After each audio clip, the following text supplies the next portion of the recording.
I smell a lawsuit coming from the Chin brothers, former owners of the Alliance Group of companies in Jamaica. I'm Kalila Reynolds, founder of Money Media. We make business and finance easy to understand. So in a stunning ruling on April 4, Jamaica's courts cleared brothers Robert and Peter Chin of all charges under the Proceeds of Crime Act, POCA. In December 2021, the charges against the Chins sent shockwaves through Jamaica's financial sector.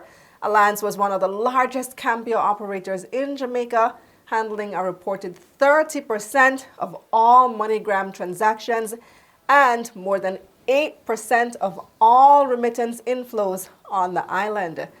But that all came to a sudden halt when the Financial Investigations Division laid out 17 charges for various financial crimes over a 3-year period. The Chins were accused of not reporting certain transactions and not being authorized to lend foreign currency.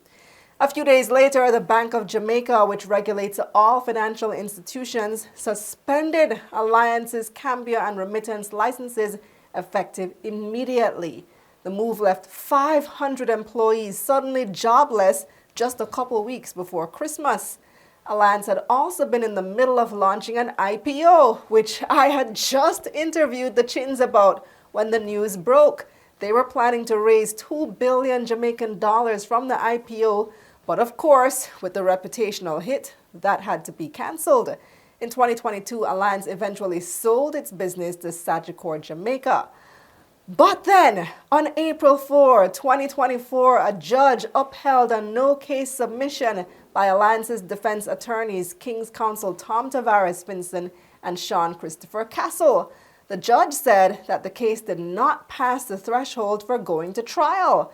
According to Nationwide News, the attorneys had submitted evidence that the institution and the Chin brothers had complied with the law and did report the transactions in question. KC Tavares Finson told the media that the FID was incompetent. In fact, threshold transaction reports were filed. The FID indicated that they were not filed because they couldn't find them. And in fact, we presented to the court evidence that these reports were in fact filed with the FID. And it is the incompetence of the FID which led to the charges being laid. He also said the case destroyed the Chin's business, reputation, and careers. The Alliance Group has essentially had to close their organizations and sell them. So these charges have destroyed the Alliance Group and destroyed essentially the careers of two of Jamaica's leading financiers, Peter Chin and Robert Chin. Well, those sound like fighting words to me. Sounds like they're laying the grounds for a massive lawsuit.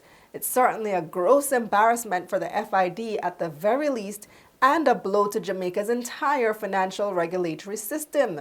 But publicly, the FID is still pushing ahead with forfeiture proceedings against Alliance Investment's sister company, Alliance Financial.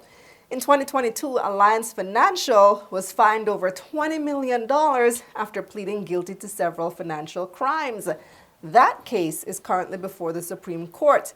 But according to Tavares Finson, the FID is trying to conflate the two issues.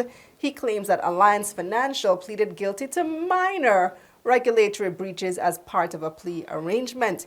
And he told the Gleaner newspaper that the entity's founders reserve the right to take legal action to recoup losses incurred. And that's the bottom line. So, what do you think about all this? Let me know in the comments. Subscribe to my newsletter for money news like this straight to your inbox. Let's get this money. Let's get this money.